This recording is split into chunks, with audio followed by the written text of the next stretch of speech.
7살 이든이는 울면 혼난다고 했습니다. 엄마가 울면 약해진다고 했습니다. 약한 사람은 지는 거라고 했습니다. 그래서 울지 않는다고 했습니다. 울면 약해지고 진다는 건 무슨 말일까요? 7살 이든이에게 도대체 무슨 일이 있었던 걸까요? 영상 시작하기에 앞서 구독과 좋아요 눌러주세요. 여러분의 참여는 좋은 이야기를 더 많은 분들에게 전달할 수 있는 기회가 되고 누군가에게 위로와 힐링이 될 수 있습니다. 초겨울이었습니다. 하늘은 낮게 깔려 있었고 바람은 뼛속까지 파고드는 찬바람이었습니다. 그러나 이상하게도 공기는 조용했습니다. 바람 소리도 새 소리도 사람 소리도 들리지 않았습니다. 마치 세상이 잠시 숨을 멈춘 것처럼 그 묘지 앞은 고요하기만 했습니다. 마치 누군가 오래전부터 그 자리에서 기다리고 있었던 것처럼 묘지 입구는 말없이 열려 있었습니다. 강태무는 천천히 그 입구를 걸어 들어가고 있었습니다. 74이었습니다. 머리는 희끗희끗했고 등은 예전보다 조금 굽어 있었지만 걸음만큼은 아직도 단단했습니다. 평생을 누구보다 빠르게, 누구보다 치열하게 살아온 사람이었습니다. 새벽 4시에 눈을 떠서 자정이 넘어야 집에 돌아오던 사람이었고 쉬는 날이 무엇인지 모르고 살았던 사람이었습니다. 손에 잡힌 것은 반드시 소나기에 쥐었고 한번 세운 목표는 어떤 방해가 있어도 끝까지 밀어붙이던 사람이었습니다. 직원 수 5,000명, 계열사 12곳, 그가 평생 일군 것들이었습니다. 사람들은 그를 가리켜 살아있는 전설이라고 불렀습니다. 아무것도 없이 빈손으로 서울에 올라와서 오로지 의지 하나로 그 모든 것을 세운 사람이었습니다. 70평생 단 한 번도 남에게 무릎을 꿇어본 적이 없었습니다. 그런데 그날만큼은 발걸음이 이상하게 무거웠습니다. 그 무게는 나이에서 오는 것이 아니었습니다. 마음에서 오는 무게였습니다. 눈에 보이지 않는 무게였습니다. 그는 원래 이런 곳에 오는 사람이 아니었습니다. 제삿날이 되어도 상차림만 지시했고 성묘는 비서에게 맡기던 사람이었습니다. 돌아가신 부모님 산소에도 몇 년째 직접 오른 적이 없었습니다. 바빠서라고 말했지만 솔직히는 그런 자리가 불편했습니다.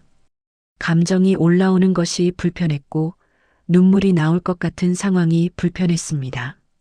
강태문에게 눈물은 약함이었습니다. 그래서 그는 이런 자리를 평생 피해왔습니다. 그의 입버릇이 하나 있었습니다. 산 사람 챙기기도 바쁜데 죽은 사람까지 챙길 시간 없다. 그게 그의 방식이었고 그게 그의 인생이었습니다. 감정보다 결과를, 관계보다 실적을, 사람보다 성과를 먼저 보던 사람이었습니다. 그런데 오늘 7년 동안 단 한 번도 찾지 않았던 이곳을 그는 직접 두 발로 걸어 들어오고 있었습니다. 딸의 무덤이 있는 곳이었습니다. 강태문에게 딸이 있다는 걸 아는 사람은 많지 않았습니다. 회사 사람들도 몰랐고 오래 알아온 친구들도 몰랐습니다.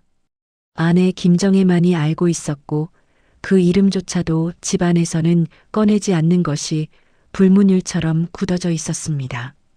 딸의 이름은 강서윤이었습니다. 태문의 외동딸이었습니다. 어릴 때는 그래도 예뻐했습니다. 눈이 동그랗고 웃음이 맑았습니다. 밥을 먹다가 갑자기 아빠, 나 아빠 딸이라서 좋아라고 말하던 아이였습니다. 학교에서 상을 받아오면 제일 먼저 아버지한테 달려오던 아이였습니다. 아버지 손을 잡고 시장에 가면 그렇게 좋아하던 아이였습니다. 그 아이가 25이 되던 해였습니다. 남자를 데려왔습니다. 반듯하게 생긴 청년이었습니다. 눈빛이 맑고 말씨가 바른 청년이었습니다. 하지만 집이 없었습니다. 빚이 있었습니다. 배경이 없었습니다. 강태문은 그 청년을 보고 딱 한마디를 했습니다. 내 딸한테 무슨 걸 해줄 수 있는 놈이냐? 서유는 울었습니다. 아빠, 그 사람이 좋아요. 함께 잘 살 수 있어요. 하지만 태무는 듣지 않았습니다. 평생 가난이 두려웠던 사람이었습니다. 가난이 얼마나 사람을 갉아먹는지 누구보다 잘 알았던 사람이었습니다. 그래서 딸만큼은 절대 가난하게 살게 하지 않겠다고 생각했습니다. 그게 아버지의 마음이라고 믿었습니다. 하지만 그 마음은 딸에게 닿지 않았습니다. 살아있을 때 그는 그 아이를 딸이라고 부르지 않았습니다. 집안 망신이다. 그 말 한마디였습니다. 가난한 남자와 결혼하겠다는 이유. 그 이유 하나로 집에서 내쫓았습니다. 돌아보지도 않았습니다. 연락도 받지 않았습니다. 문자도 전화도 편지도 모두 차단했습니다. 그게 끝이라고 생각했습니다. 그렇게 정말 끝난 줄 알았습니다. 그리고 7년이 흘렀습니다. 딸이 아프다는 소식을 들은 건 3년 전이었습니다. 정혜가 조심스럽게 말했습니다. 서윤이가 많이 아프대요. 태무는 그때도 대답하지 않았습니다. 딸이 죽었다는 소식을 들은 건 그로부터 1년 후였습니다. 비서가 조용히 전했습니다. 태무는 그 말을 듣고 오랫동안 창밖을 바라봤습니다. 아무것도 느끼지 않으려 했습니다. 이미 인연을 끊은 사람이라고, 이미 남이라고 스스로를 설득했습니다. 그리고 다음 날 출근했습니다. 회의를 했습니다. 사람들과 밥을 먹었습니다. 평소와 똑같은 하루를 보냈습니다. 그런데 밤이 되면 이상하게 잠이 오지 않았습니다. 눈을 감으면 25의 서윤이 보였습니다. 아빠, 나 아빠 딸이라서 좋아 라고 말하던 그 아이가 자꾸 보였습니다. 그날 아내 김정혜가 그에게 말했습니다. 여보, 한번 같이 가봐요. 처음에는 거절했습니다. 갈 이유가 없다고 했습니다. 이미 지나간 일이라고 했습니다. 하지만 정혜는 물러서지 않았습니다. 조용히 그러나 단호하게 말했습니다. 서윤이 무덤에 아무도 안 갔어요. 7년 동안 그 말이 이상하게 걸렸습니다. 무덤에 아무도 가지 않았다. 꽃 한 송이, 물 한 그릇, 아무것도 없는 무덤. 그게 이상하게 마음에 걸렸습니다. 그래서 왔습니다. 이유가 뭔지도 모른 채 그냥 발이 움직였습니다. 묘지 안으로 들어서자 바람이 잠시 멈췄습니다. 발걸음 소리만이 마른 흙 위에 조용히 울렸습니다. 정혜는 꽃을 들고 앞서 걸었고 태무는 그 뒤를 따랐습니다. 겨울 묘지는 쓸쓸했습니다. 나뭇잎은 다 지고 나뭇가지만 앙상하게 남아 있었습니다. 드문드문 심겨진 소나무만이 푸른빛을 유지하고 있었습니다. 딸의 묘는 안쪽 깊숙한 곳에 있었습니다. 크지도 않고 화려하지도 않았습니다. 작고 수수한 비석 하나가 조용히 서 있었습니다. 주변에는 아무것도 없었습니다. 꽃도 음식도 아무것도. 정말로 아무도 오지 않은 자리였습니다. 묘 앞에 도착했을 때였습니다. 아내 김정혜가 먼저 걸음을 멈췄습니다. 여보. 그 목소리가 떨리고 있었습니다. 태문도 시선을 들었습니다. 그리고 그 자리에서 멈춰 섰습니다. 작은 아이 하나가 묘비 옆에 쪼그리고 앉아 있었습니다. 7살쯤 되어 보였습니다. 얇은 점퍼 하나 바람을 막기에는 너무 얇은 점퍼였습니다. 해진 운동화, 발이 추울 것 같은 운동화였습니다. 작은 손으로 주변에 돌멩이를 주워서 묘 앞에 가지런히 놓고 있었습니다. 하나, 마치 제사를 지내듯 정성스럽게, 아주하게, 아주 조심스럽게. 그 작은 손이 너무나 진지했습니다. 아이는 주변에 어른들이 서 있다는 것도 모르는 것 같았습니다. 오로지 돌멩이 하나하나를 가지런히 놓는 것에만 집중하고 있었습니다. 정혜가 천천히 다가갔습니다. 얘야, 누구랑 왔니? 아이는 고개를 들었습니다. 놀라지도 않았습니다. 겁먹지도 않았습니다. 낯선 어른을 보고도 피하지 않았습니다. 그저 아주 담담하게 또박또박 말했습니다. 여기 우리 엄마 있어요. 그 순간이었습니다. 정혜의 손에서 들고 있던 꽃다발이 툭 하고 떨어졌습니다. 태무는 아무 말도 하지 못했습니다. 아이의 얼굴이 너무 닮아 있었기 때문이었습니다. 눈매가, 코의 선이, 입술의 모양이 어딘가에서 분명히 본 적이 있는 얼굴이었습니다. 오래전에, 아주 오래전에 품에서 키웠던 아이의 얼굴과 닮아 있었습니다. 강서윤의 얼굴이었습니다. 아주 어릴 때 5살이었을 때의 서윤이의 얼굴이었습니다. 태문의 입술이 떨렸습니다. 하지만 소리는 나오지 않았습니다. 잠시 뒤 묘지 관리인이 다가왔습니다.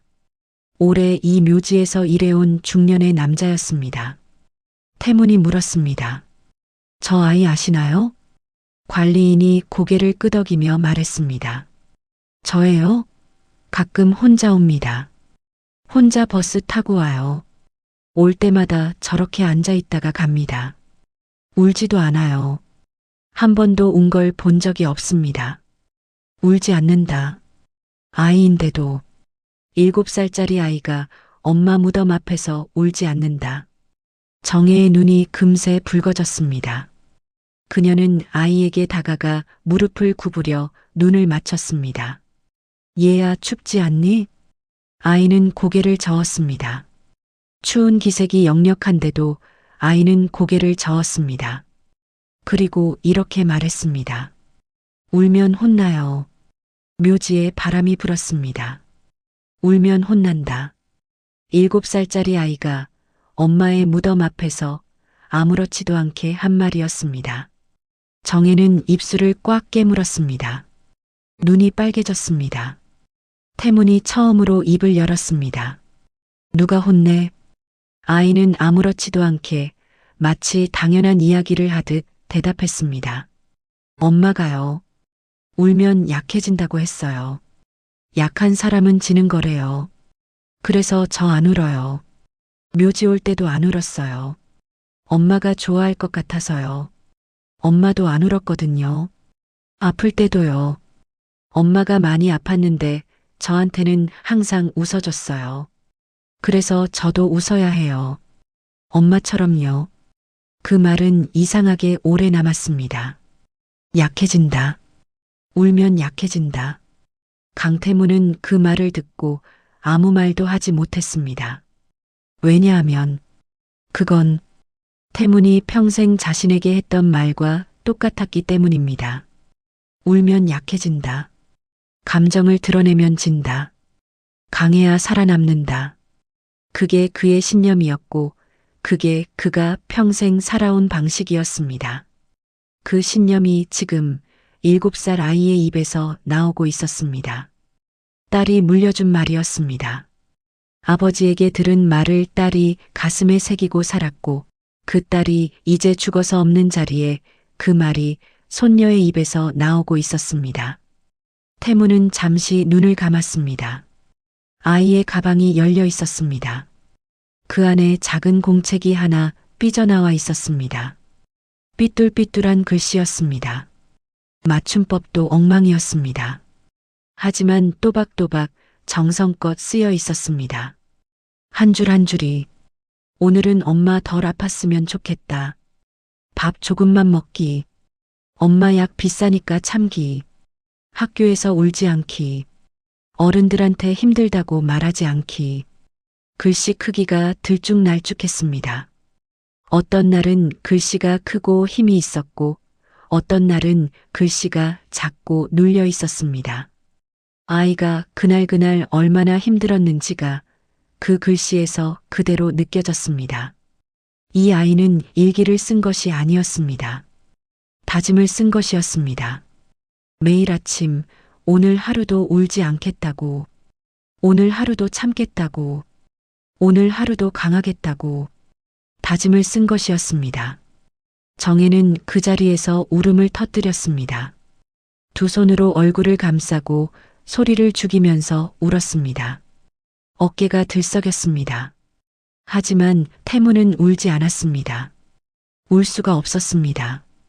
대신 처음으로 딸의 묘비를 제대로 바라봤습니다. 차갑고 단단한 돌 위에 새겨진 이름을 아주 오랫동안 바라봤습니다. 그리고 그제야 보였습니다. 비석 아래 아주 작게 새겨진 문장 하나. 이든 엄마. 딸의 이름이 아니었습니다. 강서윤, 그 이름이 아니었습니다. 누군가의 엄마로 살다 간 사람. 마지막까지 자신의 이름보다 아이의 이름을 앞세운 사람. 죽어서도 서윤이가 아니라 이든 엄마로 남은 사람. 그게 그 아이가 살다 간 자리였습니다. 그게 강서윤이 스스로 선택한 마지막 이름이었습니다. 아버지한테서 버려지고 남편한테서 버려지고 세상에서 홀로 남겨진 그 아이가 죽는 순간까지 자신의 이름보다 아이의 이름을 먼저 새긴 것이었습니다. 태무는 비석 앞에 오래 서 있었습니다. 말이 나오지 않았습니다. 무릎이 이상하게 떨렸습니다. 평생 무릎을 꿇어본 적이 없는 사람이 그 자리에서 무릎이 흔들렸습니다. 그날 밤 집으로 돌아온 뒤에도 태무는 잠을 이루지 못했습니다. 넓은 집이었습니다. 강남 한복판에 있는 넓고 높은 아파트였습니다. 거실에는 가죽 소파가 있었고 벽에는 상패와 감사패가 빼곡하게 걸려 있었습니다. 공로패, 대통령 표창, 경제인 대상, 평생 일군 것들이 그 방 안에 가득 차 있었습니다. 하지만 이상하게도 그날따라 집이 텅 빈 것처럼 느껴졌습니다. 아무도 없는 것처럼, 아무것도 없는 것처럼 벽에 걸린 상패들이 그날따라 이상하게 낯설어 보였습니다. 이것들을 위해 나는 무엇을 포기했는가? 그 질문이 이상하게 머릿속에서 떠나지 않았습니다. 아이의 말이 계속 떠올랐습니다. 울면 혼나요. 약해진다고 했어요. 그는 처음으로 생각했습니다. 내가 무슨 짓을 한 걸까? 딸에게 강함을 강요했습니다. 딸이 울면 나약하다고 했습니다. 딸이 감정을 드러내면 성에 차지 않는다고 했습니다. 그리고 그 딸이 죽은 자리에 7살 손녀가 울지 않는 법을 배워서 앉아 있었습니다. 그 아이는 자신이 만든 아이였습니다. 가슴이 먹먹해졌습니다. 그리고 다음 날이었습니다. 초인종이 울렸습니다. 비서가 아니라 태문이 직접 문을 열었습니다. 낯선 남자가 문 앞에 서 있었습니다. 나이는 30 중반쯤, 얼굴은 반듯했지만 눈빛은 무언가를 단단히 감추고 있는 듯 했습니다. 그 남자가 말했습니다. 아이 이야기하러 왔습니다. 그 순간 강태문은 알았습니다. 이 일이 여기서 끝나지 않는다는 걸. 아니, 이제부터 시작이라는 걸. 그리고 이 남자가 누구인지도 그 눈빛에서 이미 느껴졌습니다. 남자의 이름은 박상철이었습니다. 태문이 7년 전 내쫓았던 그 남자였습니다. 강서윤이 결혼하겠다고 데려왔을 때 태문이 가난하다는 이유로 문전박대했던 바로 그 남자였습니다. 그는 문 앞에 서서 두툼한 서류 봉투를 들고 있었습니다. 비싼 외투를 입고 있었고 구두는 반짝거렸습니다. 7년 전 그 가난한 청년이 아니었습니다. 달라져 있었습니다. 하지만 그 눈빛은 달라지지 않았습니다. 차갑고 무언가를 감추고 있었습니다. 태문이 그를 안으로 들였습니다. 거실 식탁에 마주 앉자 박상철은 봉투를 천천히 밀어놓았습니다. 그리고 말했습니다. 서윤 씨 많이 힘들게 살았습니다. 그 말은 위로가 아니었습니다. 감정도 없었습니다. 보고서를 읽듯 담담한 말투였습니다. 정혜가 봉투를 열었습니다. 안에 든 것들을 하나씩 꺼냈습니다. 병원 진료 미납서였습니다. 월세 독촉장이었습니다.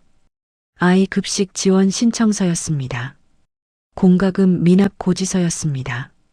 종이들이 식탁 위에 하나하나 펼쳐졌습니다. 정혜의 손이 떨렸습니다. 이게 다 뭐예요? 박상철이 담담히 말했습니다. 살아온 기록입니다. 태무는 아무 말도 하지 못한 채 서류를 한 장씩 넘기고 있었습니다.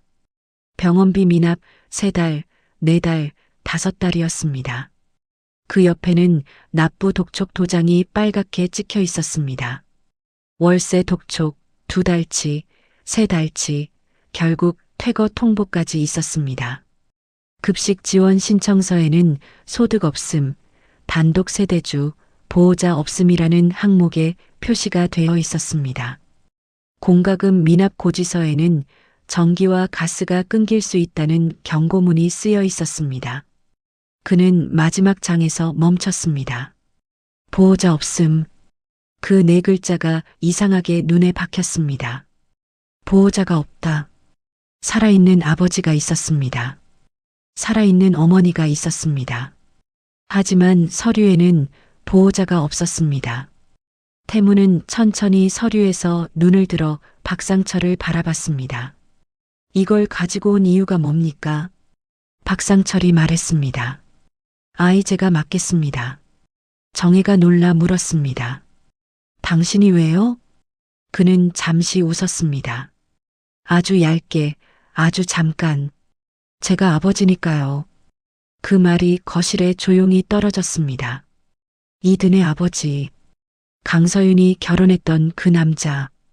태문이 가난하다는 이유로 내쫓았던 그 남자가 지금 이 자리에 앉아 있었습니다. 정혜가 태문을 바라봤습니다. 태문은 아무 말도 하지 않았습니다. 그때였습니다. 문 밖에서 인기척이 들렸습니다. 비서가 데려온 이든이었습니다.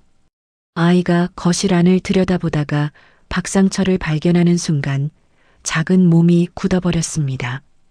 표정이 굳었습니다. 그리고 천천히, 아주 천천히 뒤로 물러났습니다. 벽 뒤로 몸을 숨기듯이 아주 작은 목소리로 말했습니다. 저 아저씨 오면 엄마 아팠어요. 그 말이 방 안에 있던 모든 어른의 숨을 멈추게 했습니다. 박상철의 표정이 순간 흔들렸습니다. 하지만 그는 금세 다시 담담한 얼굴을 되찾았습니다. 정혜는 조용히 자리에서 일어나 이든에게 다가갔습니다. 아이의 손을 잡고 안쪽 방으로 데려갔습니다. 거실에는 태문과 박상철만 남았습니다. 긴 침묵이 흘렀습니다. 태문이 천천히 입을 열었습니다. 아이가 저 말을 한 이유가 있겠지. 박상철은 대답하지 않았습니다. 태문이 다시 말했습니다. 자세히 말해보시오. 박상철이 잠시 창밖을 바라봤습니다. 그리고 말했습니다. 결혼하고 1년 만에 사업이 어려워졌습니다. 서윤 씨한테는 힘들었나 봐요. 제가 나갔습니다. 태문이 조용히 되물었습니다. 당신이 나간 겁니까? 아니면 당신이 사라진 겁니까? 박상철은 대답하지 않았습니다. 그 침묵이 대답이었습니다. 그날 박상철이 돌아간 뒤 태무는 한참을 거실에 혼자 앉아 있었습니다. 서류들은 여전히 식탁 위에 펼쳐져 있었습니다. 그는 다시 한번 보호자 없음이라는 글자를 바라봤습니다. 그리고 생각했습니다. 딸이 살았던 시간을, 어떻게 살았는지를, 자신은 아무것도 몰랐다는 걸, 사업이 어려워졌을 때 왜 연락을 하지 않았을까? 아파서 병원에 가지 못할 때 왜 연락을 하지 않았을까? 이든을 낳았을 때 왜 연락을 하지 않았을까? 대답은 하나였습니다. 아버지가 받지 않을 것을 알아서였습니다. 다음 날이었습니다. 강태무는 난생 처음 딸이 살았던 동네를 찾아갔습니다. 서울 끝자락이었습니다. 지하철역에서 버스를 2번 갈아타야 하는 곳이었습니다. 재개발이 논의되다가 멈춰버린 채 그대로 남아있는 오래된 골목이었습니다. 도로는 갈라져 있었고 전봇대에는 20년 전 전단지가 겹겹이 붙어 빛이 발해 있었습니다. 가게들은 반 이상이 셔터를 내린 채였고 남아있는 가게들도 먼지가 앉아 있었습니다. 골목 어귀에 할아버지 한 분이 평상에 앉아 있었습니다. 태문이 가까이 가자 그 할아버지가 물었습니다. 어디서 오셨어요? 이 근처에 살던 사람을 찾아왔습니다. 강서윤이라는.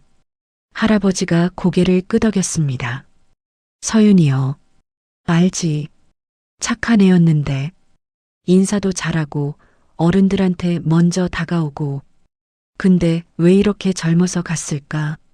아이가 불쌍하지. 태무는 대답하지 못했습니다. 태무는 그 길을 걷다가 문득 발걸음을 멈췄습니다.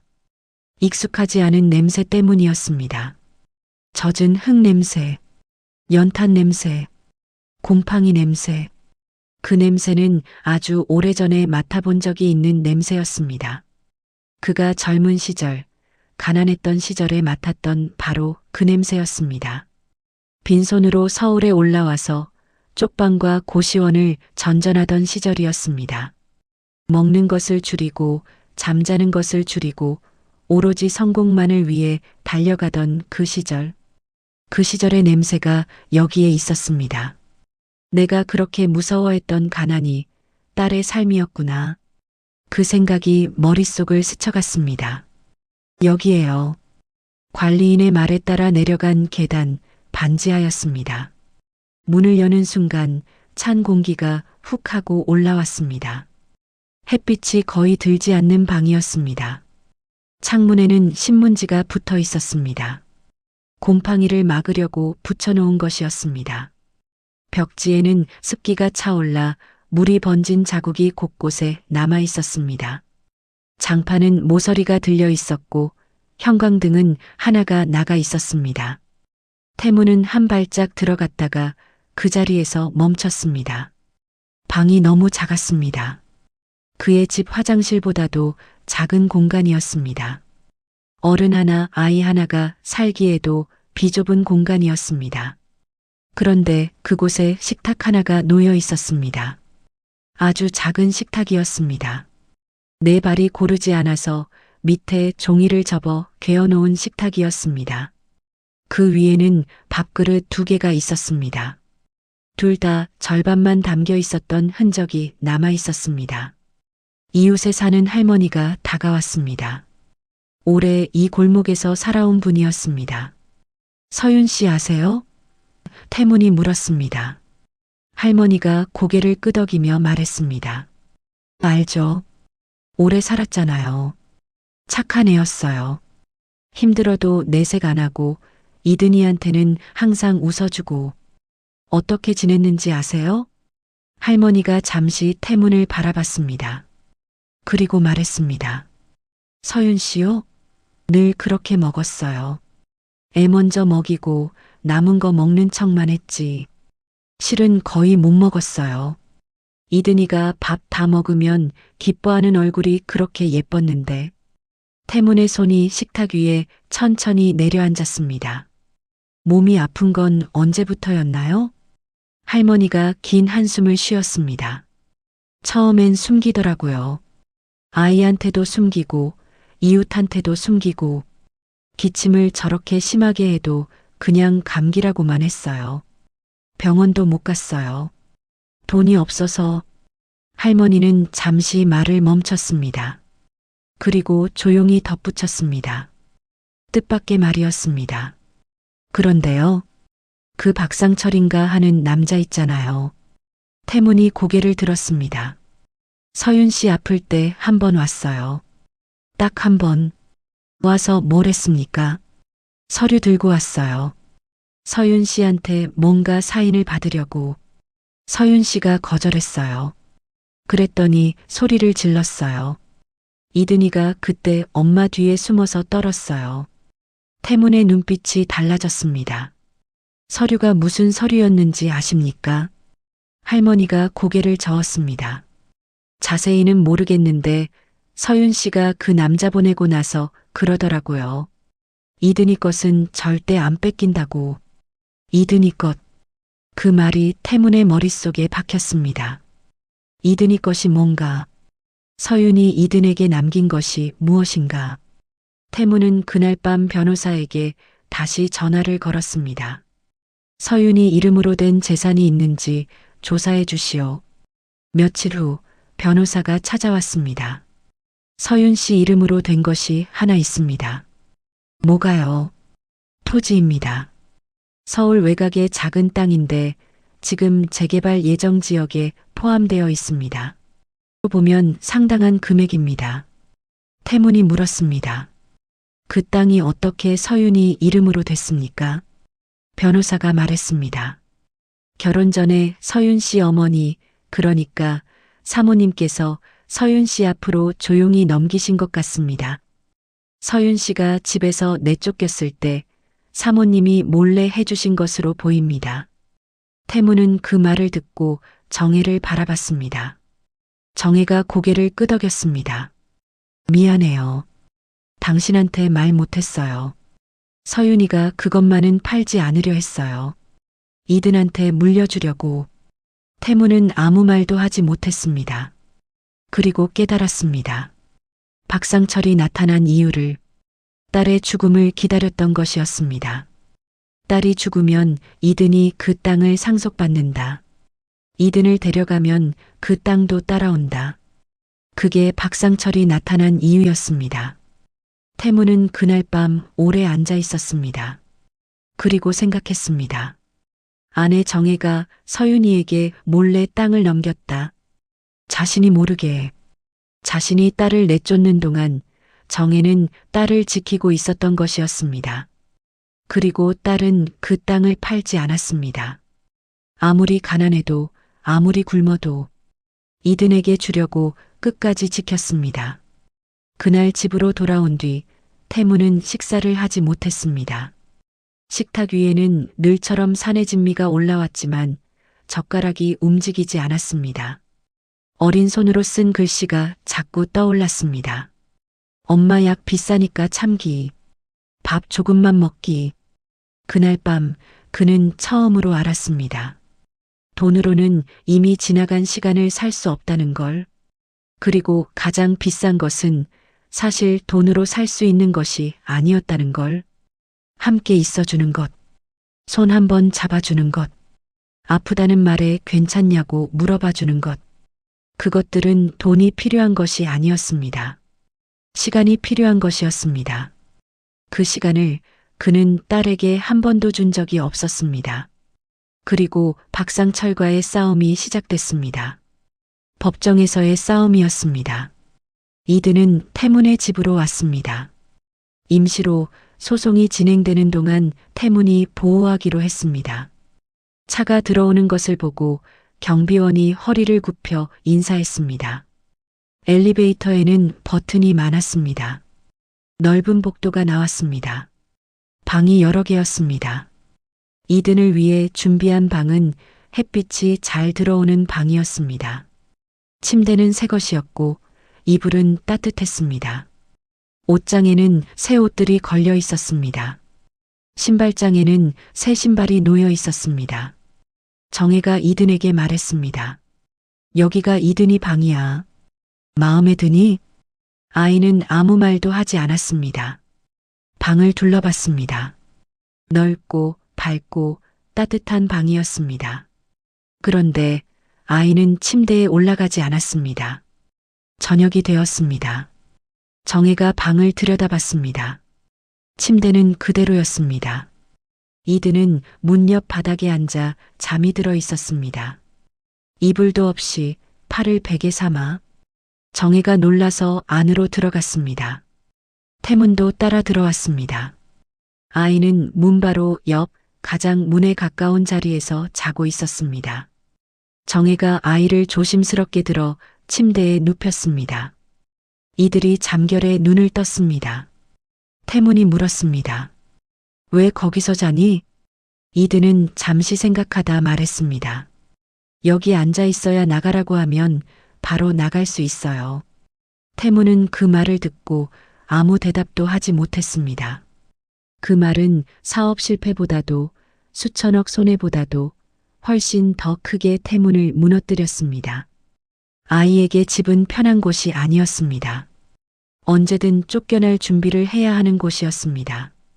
이 아이가 지금까지 살아온 집들이 그러했던 것이었습니다. 월세가 밀리면 나가야 했고 주인이 바뀌면 나가야 했습니다. 그래서 아이는 항상 문 가까이에 앉아 있었습니다. 항상 나갈 준비를 하며 다음 날 아침이었습니다. 정혜가 아침 식사를 차렸습니다. 밥이었습니다. 국이었습니다. 반찬이 여러 가지였습니다. 이든은 식탁 앞에 앉았습니다. 그런데 밥을 먹지 않았습니다. 수저를 들고 가만히 앉아 있었습니다. 정혜가 물었습니다. 왜 안 먹어? 맛없어? 이든이 말했습니다. 할머니 먼저 드세요. 정혜가 먼저 숟가락을 들자 그제야 이든이 밥을 먹기 시작했습니다. 조금씩 아주 천천히. 태문이 바라봤습니다. 아이는 반 이상을 남겼습니다. 다 먹어야지. 이든이 말했습니다. 많이 먹으면 안 돼요. 아까워요. 태문은 그날 이후로 이든을 관찰하기 시작했습니다. 아이에게는 이상한 습관들이 있었습니다. 물을 마실 때 꼭 조금씩만 마셨습니다. 과자를 주면 한 번에 먹지 않고 조금씩 아껴 먹었습니다. 불이 켜진 방에 혼자 있으면 스스로 불을 껐습니다. 전기세가 나온다는 것을 알고 있었기 때문이었습니다. 7살 아이가 전기세를 걱정하고 있었습니다. 며칠 뒤였습니다. 이든이 새 신발을 신지 않는 걸 발견했습니다. 학교에 갈 때도 마당에 나갈 때도 항상 낡은 운동화를 신고 있었습니다. 태문이 물었습니다. 왜 새 신발 안 신니? 비 오면 젖잖아요. 아까워요. 7살 아이가 할 말이 아니었습니다. 그건 살기 위해 익힌 습관이었습니다. 귀한 것은 아껴야 한다. 좋은 것은 망가지면 안 된다. 왜냐하면 다시는 살 수 없으니까. 그런데 그 무렵 뜻밖의 일이 생겼습니다. 이든이 집에 온 지 열흘쯤 됐을 때였습니다. 태문이 이든 방을 지나가다 문틈으로 들여다봤습니다. 이든이 침대 밑에서 무언가를 꺼내고 있었습니다. 낡은 청가방이었습니다. 그 안에서 작은 상자를 꺼냈습니다. 상자를 열었습니다. 그리고 안에 든 것을 조심스럽게 하나씩 꺼내 침대 위에 늘어놓았습니다. 태문이 조심스럽게 문을 열었습니다. 침대 위에 놓인 것들이 보였습니다. 낡은 머리핀이었습니다. 작은 단추 하나였습니다. 구겨진 사탕 봉지였습니다. 그리고 아주 작은 쪽지였습니다. 이든이 태문을 보더니 황급히 상자를 감쌌습니다. 태문이 조용히 물었습니다. 뭐야? 이든이 망설이다 말했습니다. 엄마 거예요. 엄마 거? 엄마가 항상 쓰던 머리핀이요. 단추는 엄마 코트에서 떨어진 거예요. 사탕 봉지는 엄마가 아플 때 제가 사다 준 사탕인데 엄마가 먹고 나서 버리지 말라고 했어요. 쪽지는 이든이 잠시 멈췄습니다. 엄마가 써준 거예요. 태문이 조심스럽게 물었습니다. 쪽지에 뭐라고 써 있니? 이든이 쪽지를 폈습니다. 글씨가 흔들렸습니다. 아픈 손으로 쓴 글씨였습니다. 이든아, 엄마가 항상 함께 있을게. 내가 어디 있든. 엄마는 이든이 옆에 있어. 태문은 그 글씨를 보고 방을 나왔습니다. 복도에 서서 한참을 가만히 있었습니다. 딸이 죽으면서 아이에게 남긴 것. 그건 땅도 아니었고 돈도 아니었습니다. 낡은 머리핀이었고 단추였고 사탕 봉지였고 흔들리는 글씨의 쪽지였습니다. 그것이 서윤이가 이든에게 남긴 전부였습니다. 그리고 이든은 그것을 세상에서 가장 귀한 것처럼 간직하고 있었습니다. 그 무렵 소송이 진행되고 있었습니다. 박상철 측 변호사가 공격적으로 나왔습니다. 강태문이 7년 전 딸을 내쫓았다는 사실을 법정에서 꺼냈습니다. 아이와 혈연 관계가 있다 해도 양육 능력과 자격을 입증해야 한다고 주장했습니다. 태문의 변호사가 맞섰지만 쉽지 않았습니다. 그때였습니다. 예상치 못한 사람들이 나타났습니다. 딸이 살던 골목의 이웃들이 자진해서 증언에 나섰습니다. 할머니들이었습니다. 할아버지들이었습니다. 그들이 증언했습니다. 박상철이 서윤 씨 아플 때 와서 소리를 질렀어요. 이든이가 떨었어요. 그 남자가 오면 서윤 씨 얼굴이 굳었어요. 돈 얘기를 했어요. 서윤 씨한테. 법정에서 그 증언들이 나오는 동안 태무는 아무 말도 하지 않았습니다. 그냥 듣고 있었습니다. 딸이 살았던 시간이 그 법정에서 하나하나 드러났습니다. 아버지에게 버려진 후, 남편에게 버려진 후, 혼자서 아이 하나 데리고 버텨온 시간이, 그 시간이 법정 안에 가득 찼습니다. 그리고 또 하나의 진실이 드러났습니다. 박상철 측 변호사가 제출한 서류 안에 뜻밖의 내용이 있었습니다. 박상철이 서윤에게 사인을 요구한 서류가 무엇인지 밝혀진 것이었습니다. 그것은 이든 명의의 토지에 대한 위임장이었습니다. 서윤이 죽기 6개월 전이었습니다. 박상철이 이미 그 땅의 존재를 알고 있었습니다. 그리고 그 땅을 차지하기 위해 서윤을 찾아갔습니다. 서윤은 거절했습니다. 그래서 박상철은 기다렸습니다. 서윤이 죽을 때까지. 법정에서 그 사실이 드러나는 순간이었습니다. 이든이 방청석에 앉아 있었습니다. 정혜가 데리고 온 것이었습니다. 아이는 법정 분위기를 이해하지 못했지만 판사님 앞에서 말씀드릴 것이 있다고 했습니다. 판사가 허락했습니다. 이든이 앞에 나왔습니다. 그리고 조용히 말했습니다. 저 아저씨가 오면 엄마가 저한테 방에서 나오지 말라고 했어요. 저는 방에서 이불을 뒤집어 쓰고 있었어요. 근데 소리가 들렸어요. 엄마가 싫다고 하는 소리요.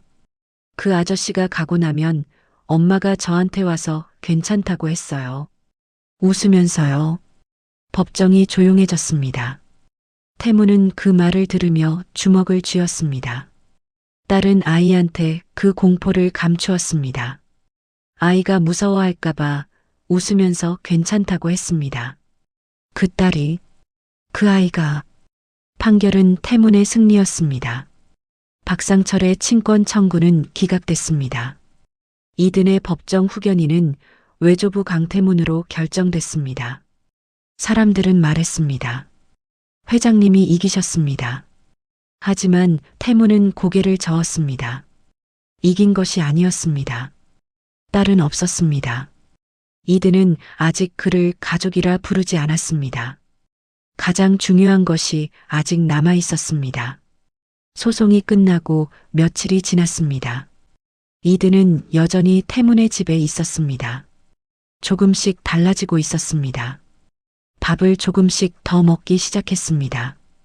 불을 끄지 않아도 된다는 걸 알게 된 것 같았습니다.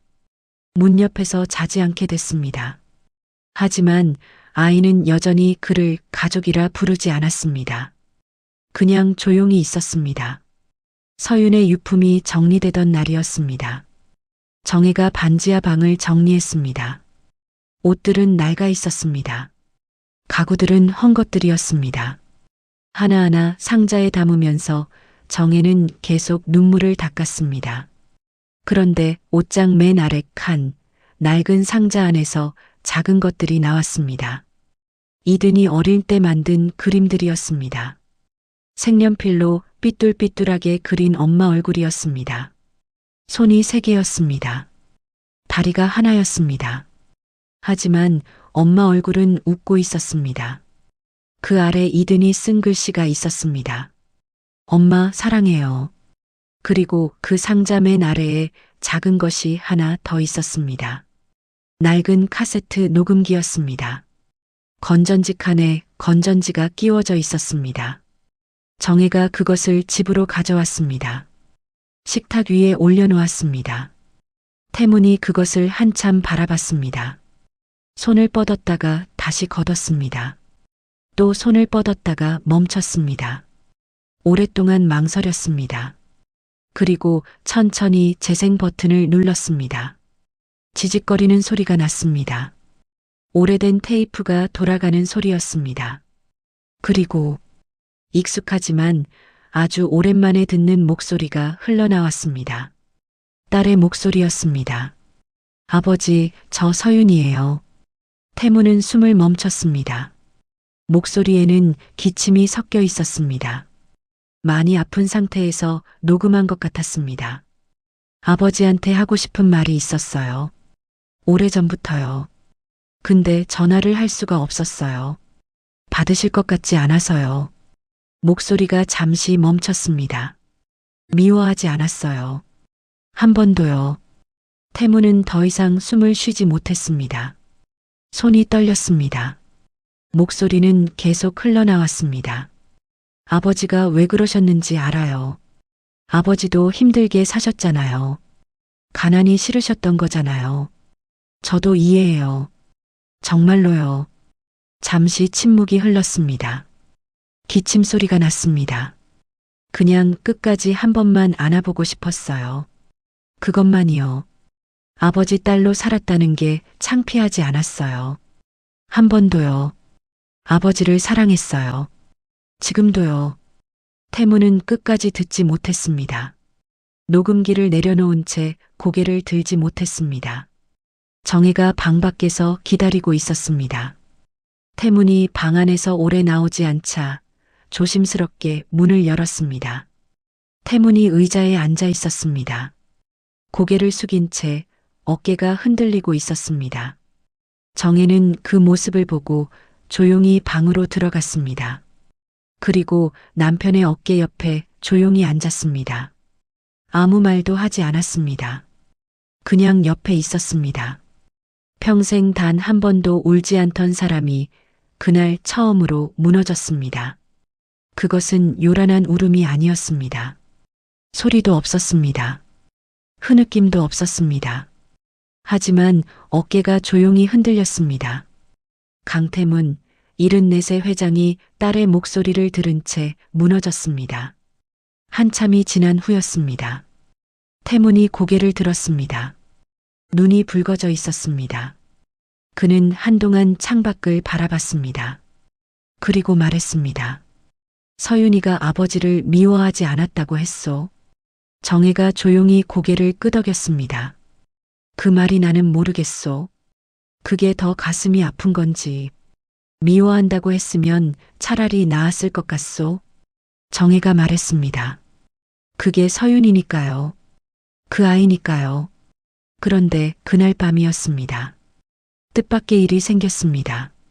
태문이 녹음기를 다시 들었습니다. 처음부터가 아니었습니다. 녹음기를 손에 들고 테이프를 끝까지 돌렸습니다. 혹시 더 있을까 해서였습니다. 그랬더니 테이프 끝 부분에서 다시 지직거리는 소리가 났습니다. 그리고 또 다른 목소리가 흘러나왔습니다. 이번에는 서윤의 목소리가 아니었습니다. 아이의 목소리였습니다. 이든의 목소리였습니다. 엄마, 나 이든이야. 엄마가 녹음기 남겨줘서 나도 녹음해. 할아버지한테 해주고 싶은 말이 있어. 할아버지, 저 이든이에요. 엄마가 할아버지 나쁜 사람 아니라고 했어요. 그냥 아픈 사람이라고 했어요. 저는 할아버지 만나고 싶어요. 언제 만날 수 있어요? 태문의 손에서 녹음기가 떨어질 뻔했습니다. 아이가 이 녹음기에 남긴 것이었습니다. 할아버지를 만나고 싶다고, 아프다고 하는 사람이라고, 나쁜 사람이 아니라고, 서윤이 딸에게 그렇게 말했다는 것이었습니다. 태문은 그 자리에서 오랫동안 움직이지 못했습니다. 딸은 죽으면서도 아버지를 나쁘게 말하지 않았습니다. 아이한테도. 다음 날이었습니다. 태문은 이든의 방에 들어갔습니다. 이든이 책을 읽고 있었습니다. 태문이 조심스럽게 말했습니다. 이든아. 이든이 고개를 들었습니다. 태문이 말했습니다. 녹음기 들었다. 내가 남긴 것도 이든이 잠시 멈췄습니다. 태문이 말했습니다. 만나고 싶다고 했지. 이렇게 만났다. 이든이 말했습니다. 이제 만났어요. 태문이 고개를 끄덕였습니다. 미안하다. 이든이 잠시 생각하다 말했습니다. 엄마가요. 할아버지도 아팠을 거라고 했어요. 그 말이 태문의 가슴 안쪽 깊은 곳에 박혔습니다. 딸이 아이에게 한 말이었습니다. 아버지도 아팠을 거라고. 그날부터 태문은 이든에게 서윤의 이야기를 해주기 시작했습니다. 어릴 때 서윤이 어떤 아이였는지, 붕어빵을 좋아했다는 것, 운동회에서 달리기를 했다는 것, 아버지 손잡고 시장 가는 것을 좋아했다는 것. 이든은 그 이야기들을 들으면서 눈을 반짝였습니다. 그리고 태문도 몰랐던 서윤의 이야기를 이든이 해줬습니다. 엄마가 아플 때도 매일 이든이 학교 가면 밥을 해두었다는 것. 힘들 때 서윤이 노래를 흥얼거렸다는 것. 하늘이 예쁜 날은 꼭 이든 손을 잡고 옥상에 올라갔다는 것. 아버지와 손녀가 죽은 딸이자 엄마의 이야기를 나누고 있었습니다. 그 시간이 둘 사이에 다리를 놓고 있었습니다. 태문은 변하기 시작했습니다. 회사를 나가지 않았습니다. 이사회에도 나가지 않았습니다. 비서에게 말했습니다. 당분간 모든 일정을 비워주시오. 비서가 놀랐습니다. 30년 동안 그 말을 들은 적이 없었습니다. 하지만 태문은 단호했습니다. 대신 이든의 손을 잡고 학교에 갔습니다. 학교 앞에 서서 아이가 들어가는 것을 지켜봤습니다. 점심때가 되면 학교 앞에서 기다렸습니다. 학교가 끝나면 같이 집으로 걸어왔습니다. 태문이 직접 밥을 했습니다. 처음에는 서툴렀습니다. 국이 짰습니다. 계란이 탔습니다. 밥이 설익었습니다. 하지만 이든은 그 밥을 다 먹었습니다. 처음으로 밥그릇을 비웠습니다. 태문이 물었습니다. 맛있니? 이든이 고개를 끄덕였습니다. 할아버지가 만들어서 맛있어요. 태문은 그 말을 듣고 한동안 아무 말도 하지 못했습니다. 태문이 직접 책을 읽어줬습니다. 이든이 좋아하는 그림책이었습니다. 태문은 처음에 어색했습니다. 평생 그런 것을 해본 적이 없는 사람이었습니다. 그런데 이든이 무릎에 기대어 들었습니다. 이상하게 목소리가 부드러워졌습니다. 이든이 말했습니다. 천천히 읽어도 돼요. 할아버지 목소리 좋아요. 그 말에 태문은 잠시 책을 내려놓았습니다. 눈을 한번 깜빡였습니다. 그리고 다시 책을 들었습니다. 더 천천히, 더 조심스럽게 읽었습니다. 이든은 들으면서 눈이 무거워졌습니다. 그리고 잠이 들었습니다. 태문의 무릎 위에서 태문은 아이가 잠드는 것을 오랫동안 바라봤습니다. 이 아이가 편하게 잠들고 있다는 것이 이상하게 가슴이 아팠습니다. 그리고 동시에 처음으로 따뜻했습니다. 그러던 어느 날이었습니다. 이든이 학교에서 돌아와 울고 있었습니다. 처음으로 우는 것이었습니다. 태문이 놀라 물었습니다. 왜 울어? 이든이 말했습니다. 친구가요. 엄마 없는 애라고 했어요. 태문은 이든 앞에 무릎을 꿇었습니다. 74시 7살 앞에 무릎을 꿇었습니다. 그리고 말했습니다. 이든아, 엄마 없는 애가 아니야. 엄마가 있어. 엄마가 저 하늘에 있어. 그리고 할아버지가 있어. 할머니가 있어. 이든이 혼자 아니야. 이든이 태문을 바라봤습니다. 진짜요? 태문이 고개를 끄덕였습니다. 진짜야. 이든이 태문에게 안겼습니다.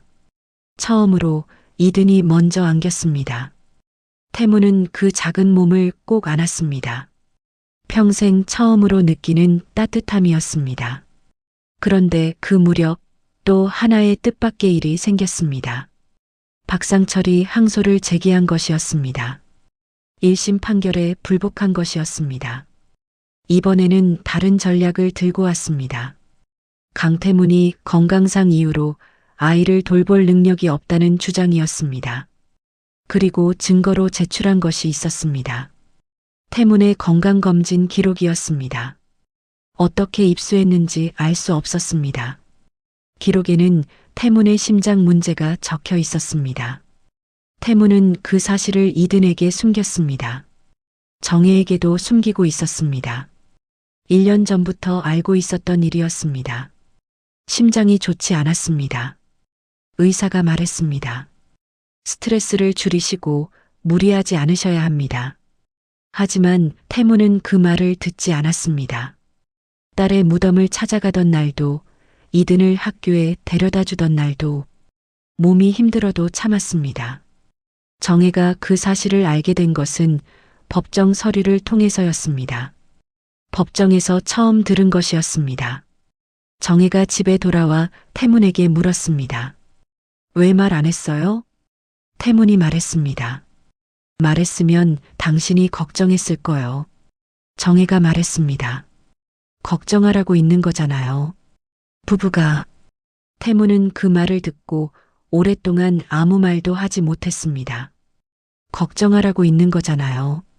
평생 혼자서 다 감당하려고 했던 사람이었습니다. 딸에게도 아내에게도 아무것도 드러내지 않으려 했던 사람이었습니다. 그리고 그 결과가 지금 이 자리에 있었습니다. 항소심이 시작됐습니다. 이번에는 태문이 직접 증인석에 섰습니다. 박상철 측 변호사가 물었습니다. 강태문 씨, 7년 전 딸을 내쫓은 것이 사실입니까? 태문이 말했습니다. 예, 사실입니다. 그 이후 딸과 연락을 끊었습니까? 예, 끊었습니다. 딸이 아팠을 때 찾아갔습니까? 태문이 잠시 멈췄습니다. 가지 않았습니다. 법정이 조용해졌습니다. 박상철 측 변호사가 계속했습니다. 그런 분이 이 아이를 제대로 키울 수 있다고 생각하십니까? 태문이 잠시 답하지 않았습니다. 법정이 조용했습니다. 그리고 태문이 말했습니다. 아이를 제대로 키울 수 있다고 자신하지 않습니다. 하지만 저는 배울 준비가 되어 있습니다. 딸에게 못해준 것들을 이 아이에게 해주고 싶습니다. 그게 제가 할 수 있는 유일한 방법입니다. 또 잠시 멈췄습니다. 그리고 저 아이는 제 딸의 딸입니다. 피가 섞인 것보다 중요한 게 있습니다.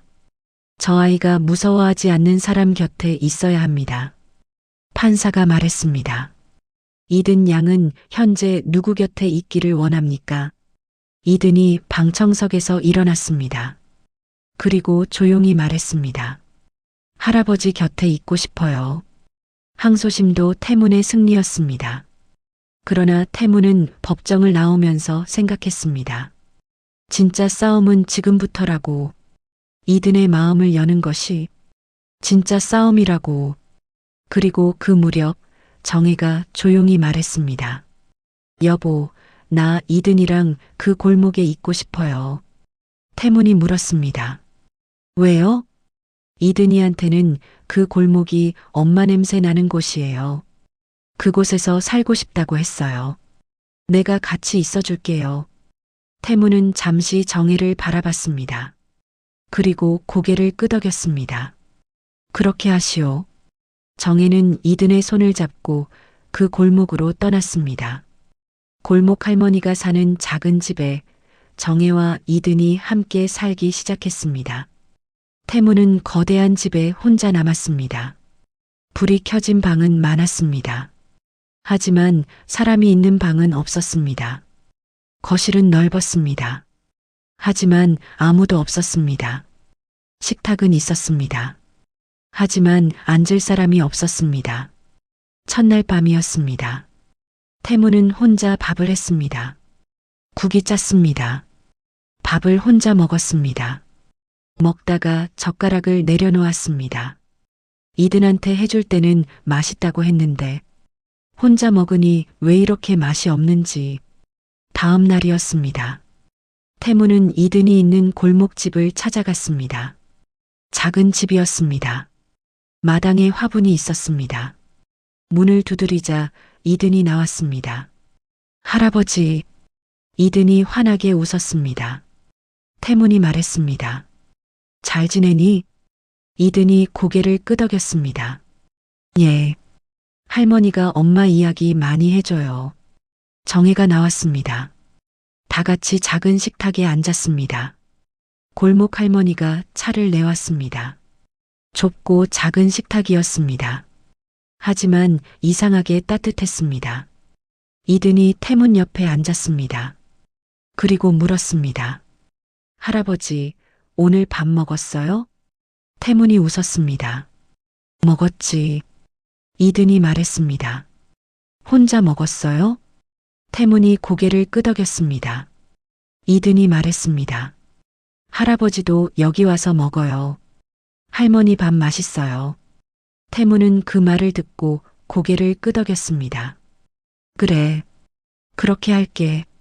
그 이후였습니다. 태문은 매일 그 작은 집을 찾아갔습니다. 이든의 학교 숙제를 도와줬습니다. 이든과 함께 동네를 산책했습니다. 이든이 좋아하는 붕어빵을 사줬습니다. 그 골목 어른들과 얼굴을 익혔습니다. 강 회장님이 골목에 온다. 그 소문이 퍼졌습니다.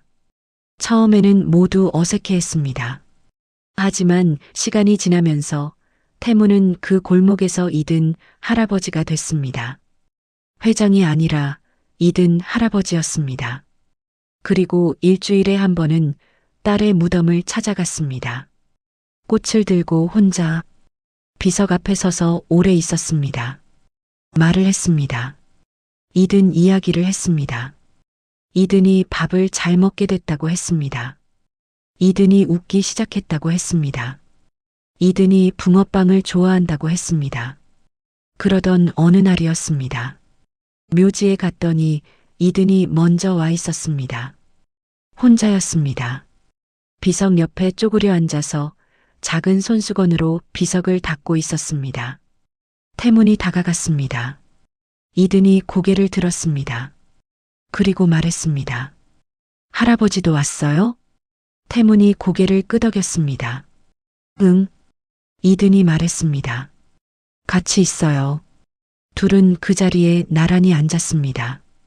비석 앞에 아무 말 없이 오래 바람이 불었습니다.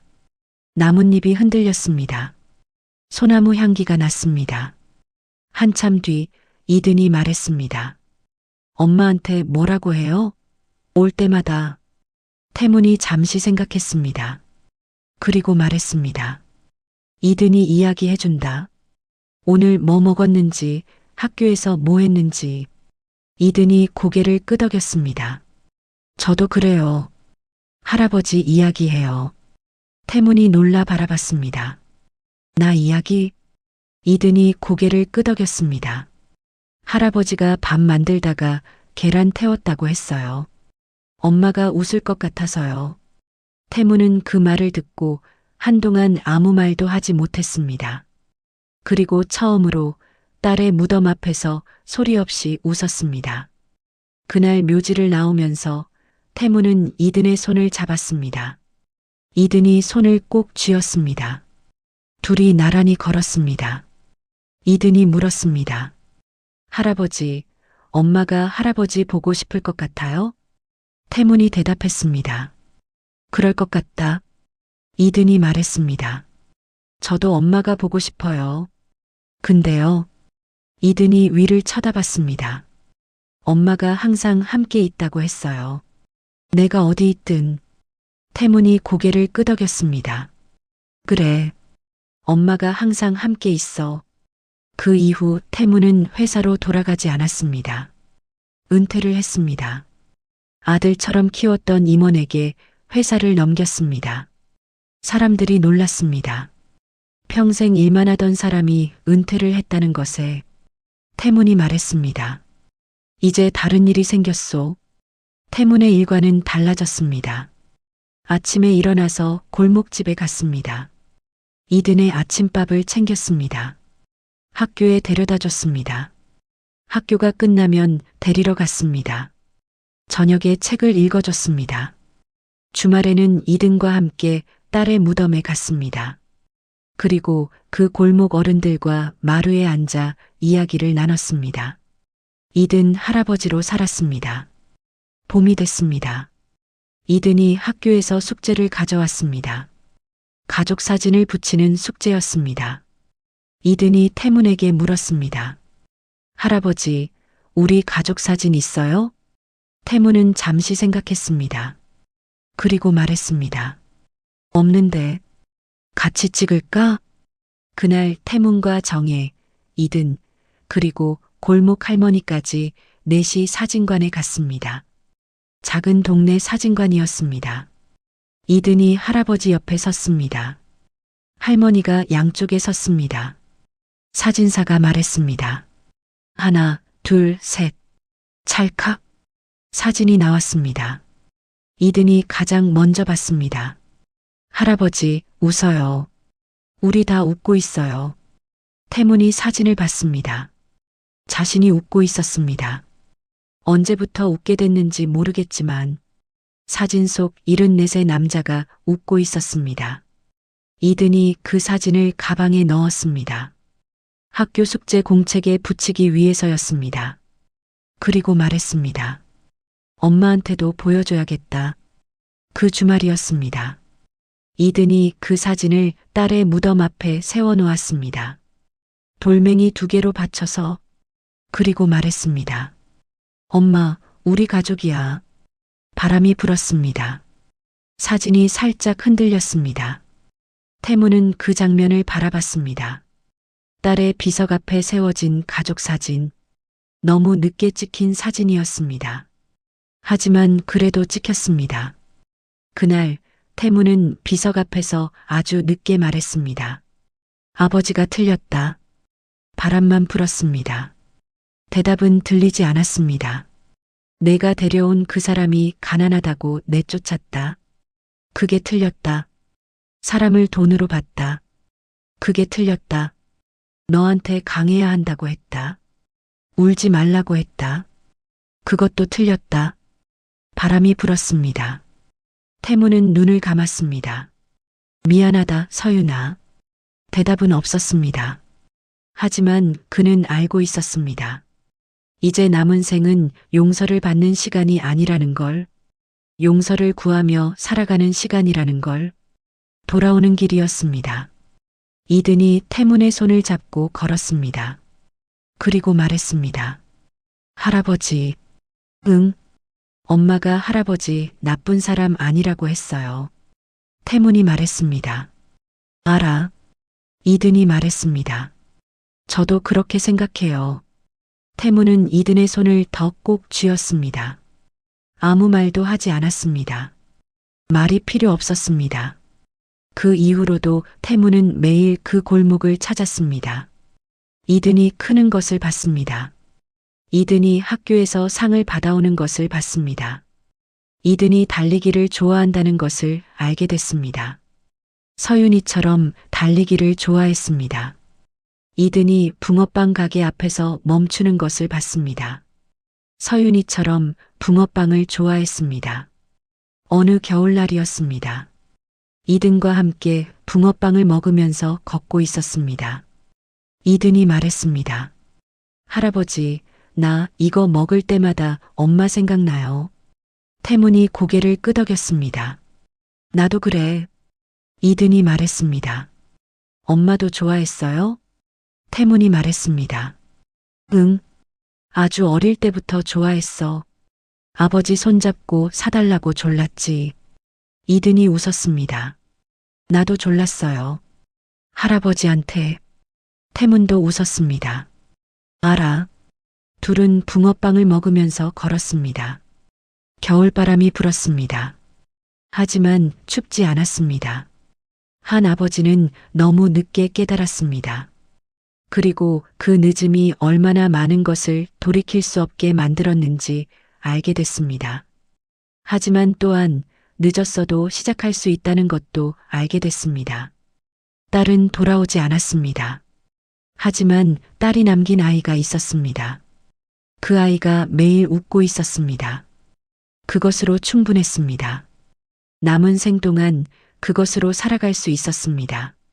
가족은 지켜야 할 대상이 아니었습니다. 놓치지 말았어야 할 사람이었습니다. 그 사실을 그는 너무 늦게 알았습니다. 하지만 아직 이든이 있었습니다. 그 아이가 아직 곁에 있었습니다. 그 손이 아직 따뜻했습니다. 강태무는 요즘 매일 아침 같은 시간에 눈을 떴습니다. 새벽 4시였습니다. 평생 그 시간에 일어났습니다. 회사에 가기 위해서였고, 서류를 검토하기 위해서였고, 하루를 남들보다 먼저 시작하기 위해서였습니다. 그런데 지금은 회사가 없었습니다. 서류도 없었습니다. 남들보다 먼저 시작해야 할 이유도 없었습니다. 그래도 눈이 떠졌습니다. 몸이 기억하는 것이었습니다. 평생의 습관은 그렇게 쉽게 바뀌지 않았습니다. 태무는 새벽 4시에 눈을 떠서 천장을 바라봤습니다. 넓은 집이었습니다. 조용했습니다. 예전 같았으면 그 조용함 속에서 바로 옷을 입고 나갔을 것입니다. 하지만 지금은 그냥 누워 있었습니다. 천장을 바라보면서 오늘 이든에게 무슨 밥을 해줄까 생각했습니다. 그게 지금 그의 첫 번째 생각이었습니다. 어제는 계란말이를 했는데 이든이 좋아했습니다. 그럼 오늘도 계란말이를 할까? 아니면 어제 할머니가 알려준 된장찌개를 해볼까? 태무는 된장찌개를 해본 적이 없었습니다. 74이 되어서 된장찌개를 처음 배우고 있었습니다. 골목집에는 아침 일찍부터 사람들이 모였습니다. 골목 할머니가 사는 그 작은 집에 정혜와 이든이 함께 살기 시작한 이후로 그렇게 됐습니다. 옆집 할머니가 아침마다 들렀습니다. 건너편 할아버지도 가끔 마루에 앉아 있었습니다. 이든이 학교 가기 전에 인사를 하면 그 어른들이 잘 다녀오라고 해줬습니다. 작은 마을 같은 곳이었습니다. 서울 한복판에 있는 오래된 골목이었지만 그 안은 마을이었습니다. 태무는 처음에 그 골목이 어색했습니다. 평생 살아온 넓은 아파트와는 달라도 너무 달랐습니다. 골목은 좁았습니다. 집은 작았습니다. 마루는 삐걱거렸습니다. 수도꼭지는 잠글 때 힘이 들어갔습니다. 그런데 이상하게 그 집에 오면 마음이 편했습니다. 처음에는 왜 그런지 몰랐습니다. 한참 지나서야 알았습니다. 사람이 있었기 때문이었습니다. 태문이 그 골목집에 처음 된장찌개를 가져다 준 날이었습니다.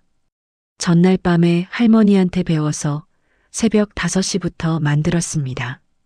냄비를 2번 바꿨습니다. 간을 3번 봤습니다. 된장이 너무 많이 들어간 것 같아서 물을 더 넣었다가 이번엔 싱거워서 된장을 더 넣었습니다. 그렇게 1시간 반을 씨름해서 만든 된장찌개를 들고 골목집으로 갔습니다. 이든이 냄비 뚜껑을 열더니 코를 킁킁거렸습니다. 맛있겠다. 정혜가 한 숟가락 떠먹고 말했습니다. 짜요. 태문이 말했습니다. 알아요. 알면서도 가져왔소. 정혜가 웃었습니다. 이든이 그 찌개를 다 먹었습니다. 짜다면서도 다 먹었습니다. 그리고 말했습니다. 할아버지, 내일도 만들어줘요. 태문이 고개를 끄덕였습니다. 다음 날도 만들었습니다. 이번에는 덜 짰습니다. 그 다음 날은 더 잘 됐습니다. 그렇게 태문이 된장찌개가 조금씩 나아졌습니다. 74세 남자가 된장찌개를 배워가고 있었습니다. 이든이 학교에서 받아온 숙제 중에 하나가 기억에 남았습니다. 장래희망을 쓰는 숙제였습니다. 이든이 태문한테 와서 물었습니다. 할아버지, 장래희망이 뭐예요? 태문이 되물었습니다. 나한테 묻는 거야? 이든이 고개를 끄덕였습니다. 친구들은 선생님, 의사, 요리사 이런 거 쓰는데 저는 뭘 써야 할지 모르겠어요. 태문이 잠시 생각했습니다. 그리고 말했습니다. 할아버지, 장래 희망이 있긴 한데. 이든이 눈을 동그랗게 뜨고 물었습니다. 뭐예요? 태문이 말했습니다. 이든이가 크는 걸 끝까지 보는 것. 이든이 잠시 그 말을 바라봤습니다. 그리고 공책에 무언가를 썼습니다. 태문이 들여다봤습니다. 이든이 쓴 것이 있었습니다. 장래희망 할아버지처럼 오래 사는 것. 태문은 그 글씨를 보고 한참을 아무 말도 하지 못했습니다. 할아버지처럼 오래 사는 것. 그 아이가 쓴 말이었습니다. 할아버지처럼. 태문은 처음으로 자신이 누군가에게 닮고 싶은 사람이 됐다는 걸 알았습니다. 평생 남들이 따르는 사람이었습니다. 평생 사람들이 존경하는 사람이었습니다. 하지만 이들에게 닮고 싶은 사람이 된 것은 지금이 처음이었습니다. 74세 처음으로. 그날부터 태무는 건강을 더 챙기기 시작했습니다. 의사 말을 들었습니다. 약을 제때 먹었습니다. 무리하지 않으려고 노력했습니다. 이든이 크는 걸 봐야 했기 때문이었습니다. 초등학교 졸업식을 봐야 했습니다. 중학교 가는 것을 봐야 했습니다. 고등학교도 대학교도 서윤이가 끝까지 보지 못한 것을 자신이 봐야 했습니다. 그게 지금 태문이 살아야 할 이유였습니다. 골목집에서의 저녁은 언제나 비슷했습니다. 할머니가 밥을 차렸습니다. 정혜가 반찬을 도왔습니다. 태문이 이든 옆에 앉았습니다. 이든이 학교에서 있었던 일을 이야기했습니다. 오늘은 선생님이 칭찬해줬다고 했습니다. 어제는 친구랑 싸웠다고 했습니다. 지난주에는 달리기 시합에서 이겼다고 했습니다. 태무는 그 이야기들을 들으면서 밥을 먹었습니다. 대답을 했습니다. 가끔은 조언도 했습니다. 가끔은 그냥 들었습니다. 가끔은 이든이 하는 말이 재미있어서 웃었습니다. 그 저녁 시간이 하루 중 가장 좋았습니다. 평생 저녁 식사를 혼자 하거나 사업 이야기를 하면서 했습니다. 이렇게 아무 목적 없이 그냥 아이의 이야기를 들으면서 밥을 먹은 것은 처음이었습니다. 이것이 원래 저녁 식사의 맛이었구나 하고 생각했습니다. 이든이 서윤을 닮은 것들을 하나씩 발견해가는 것이 태문에게는 작은 기쁨이었습니다. 달리기를 좋아하는 것, 붕어빵을 좋아하는 것, 하늘이 예쁜 날 꼭 위를 쳐다보는 것, 웃을 때 눈이 가늘어지는 것, 집중하면 입술을 살짝 깨무는 것, 그 모든 것들이 서윤이의 것이었습니다. 이든의 몸 안에 서윤이가 살아있었습니다. 태무는 이든을 바라볼 때마다 딸이 보였습니다. 처음에는 그것이 아팠습니다. 딸이 보이는 것이 아팠습니다. 그런데 시간이 지나면서 달라졌습니다. 딸이 보이는 것이 위로가 됐습니다. 서윤이가 이든의 안에 살아있구나. 그 생각이 위로가 됐습니다. 어느 날 저녁이었습니다. 이든이 숙제를 하다가 조용히 물었습니다. 할아버지, 후회해요? 태문이 물었습니다. 뭘? 이든이 말했습니다. 엄마한테요. 엄마한테 잘 못해준 거. 태문은 그 질문을 듣고 한참을 아무 말도 하지 않았습니다. 이든이 다시 물었습니다. 나쁜 질문이에요? 태문이 고개를 저었습니다. 그리고 말했습니다. 후회하지. 이든이 고개를 끄덕였습니다. 그럼 됐어요. 태문이 물었습니다. 그게 왜 됐어? 이든이 말했습니다. 후회하는 사람은 또 그러지 않을 테니까요. 엄마가 그랬어요. 잘못을 알면 2번은 안 한다고. 태문은 그 말을 듣고 한참을 이든을 바라봤습니다. 7살이, 아니, 이제 8살이 된 아이가 한 말이었습니다. 그런데 그 말이 어떤 어른의 말보다 깊었습니다. 서윤이가 가르쳐준 말이었습니다. 딸이 아이에게 남긴 말이었습니다. 그 말이 지금 태문에게 닿았습니다. 태문은 그날 밤 집으로 돌아와 오래 앉아 있었습니다. 이든의 말이 계속 떠올랐습니다. 후회하는 사람은 또 그러지 않을 테니까요. 그 말이 맞았습니다. 후회는 부끄러운 것이 아니었습니다. 후회는 달라지겠다는 시작이었습니다. 태무는 그걸 너무 늦게 알았습니다. 하지만 알았습니다. 그것으로 충분했습니다. 시간이 흘렀습니다. 이든은 조금씩 컸습니다. 밥을 남기지 않게 됐습니다. 새 신발을 신게 됐습니다. 침대에서 자게 됐습니다. 문 옆 바닥에 앉아 있는 일이 없어졌습니다.